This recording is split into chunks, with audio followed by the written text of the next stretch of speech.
Joining me now, NBC Chief White House Correspondent Kristen Welker, NBC Foreign Correspondent Janice Mackey-Frayer in Beijing, and Victor Cha, the Korea Chair at the Center for Strategic and International Studies. He is the co-author of Korea, A New History of North and South, and the first to report the similarities between the North Korean missile and a Russian weapon on beyond parallel. So, Kristen, take us through the priorities for the leaders at Camp David today. We saw them arriving. What do they hope to leave these discussions with at the end of a big day? Well, Andrea, this is hugely significant for all of the reasons that you laid out, and we are expecting that there will be some deliverables. New joint military exercises, new intelligence sharing, including a way to communicate directly in case of a crisis, essentially what they are calling a three-way hotline. So that is significant, and it does come in the face of new aggressions by China, all of those provocations by North Korea, which you laid out. The location significant as well. A senior administration official saying this of Camp David, quote, "I think there's a recognition that the venue is reserved for only the most important and significant such meetings." This official citing peace talks between the Israelis and Palestinian delegations under former President Clinton, as well as those critical talks that occurred at the end of World War II, Andrea. So the symbolism almost as important here as the substance. But again, what you are seeing is this push by President Biden to really try to get the two leaders of South Korea and Japan to put aside these long tensions that have been between their two nations and to come together to really have this united front in the face of these new aggressions by China and North Korea. It's a critical foreign policy test for the president, and of course it comes at a critical time when he is running for re-election, Andrea. Kristen Welker at the White House, thank you so very much. And let's go to Janice Mackey-Frayer in Beijing for the perspective from China. I was watching you earlier today, and the way you laid out all of the challenges to China, which, of course, can have counter reactions to the U.S. and especially to what is happening here at Camp David. Well, for South Korea and Japan and the United States, the threats in this region are very real. There's China's military buildup and behavior in the Taiwan Strait and the South China Sea. As we know, North Korea testing new weapons and making advances in its weapons program, and also signs of growing military cooperation between Russia and North Korea. China has been watching this summit take shape and not having flattering things to say about it. State media here has been characterizing the trilateral get-together as a mini NATO-style alliance. They say it's destructive, that it's going to cause more conflicts. And so there is the expectation that there could be further reaction. And that's why this is some tricky navigating for South Korea and Japan, given China's economic clout in the region. China is the #1 trading partner for both South Korea and Japan, and Beijing has warned Seoul and Tokyo against getting too close to the West. But this sort of trilateral meeting and a deal might not have happened even a year ago. There have been a number of developments between South Korea and Japan and their reconciliation. And there has also been a shift in this region in the way that leaders view security because of the Ukraine war. China and Russia have obviously been forging closer ties in the wake of that.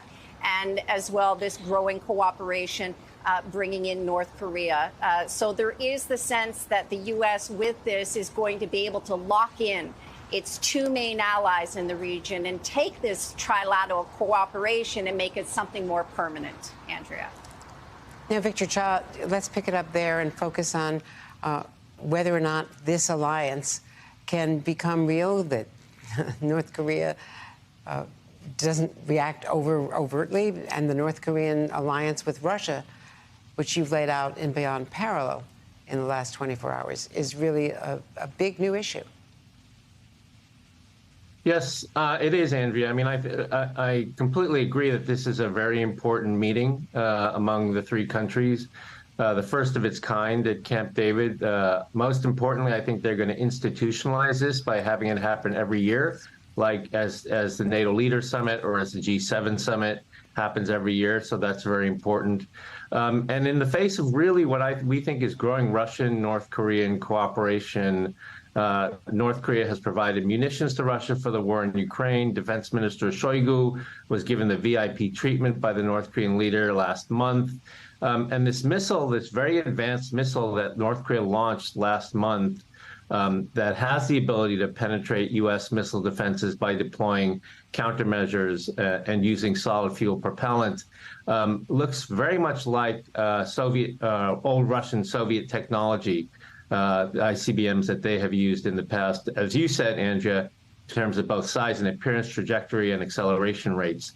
So I think there's real concern here. Kim and Putin have also talked about deepening their military cooperation in letters to one another, and Kim announced this week that North Korea is going to ramp up their missile production. So it all starts to come together in a Russia-North Korea axis, which is the justification for this trilateral summit and the leaders talking about interlinking their security.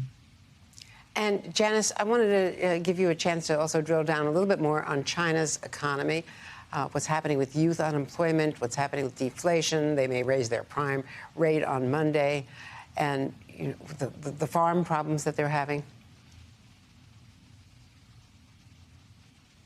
To be mounting, Andrea. Yesterday, Evergrande, a big Chinese property developer, filing for bankruptcy protection in the U.S. This coming after another major developer here was showing signs of struggling with liquidity. And this is an alarm bell because the massive real estate sector here had long been the growth engine for China. It accounts for as much as 30% of GDP. And then you add in all of the other numbers, manufacturing down, imports and exports are down. There's talk of deflation here, and the central bank now making moves to cut interest rates to try to stimulate growth. All of this coming after there was the expectation of a post-pandemic boom of when China relaxed those zero COVID rules, that there was nowhere to go but up for the economy. And that hasn't been the case. And the concern now is that there will be contagion, that the weakness here in the world's second largest economy is going to spread elsewhere. The other concern is that with all of this evidence mounting of slowing growth, to this point, China's leadership hasn't appeared to be rushing to revive the economy. There's also a push within state media to not talk about the economy in negative terms, don't use words like deflation. So there is the sense that maybe if there's a plan that's taking shape behind closed doors, but there is the sense that China's economy is facing real troubles. Andrea. And just a flag, we're just now showing another picture, Janet, of the photo opportunities when they first made their opening statements. It's really interesting to watch the seating arrangements. If we could widen out there on that picture, you've got Tony Blinken, the Secretary of State, on one side of the president, to his right, but to his left is Gina Raimondo, not the Defense Secretary, but Gina Raimondo, who is the Commerce Secretary. And that, I think, is a really important signal because it's her. She's the next person to visit China, as you know, Janice Mackey-Frayer, and coming after Janet Yellen, the Treasury Secretary, and, of course, Tony Blinken, John Kerry on the China climate change issues. So they are really trying to build her up and signal to China that this is what they're talking about also. It's not just weapons, it's economic weapons, right? She is the one official that Beijing officials would like to see visit China.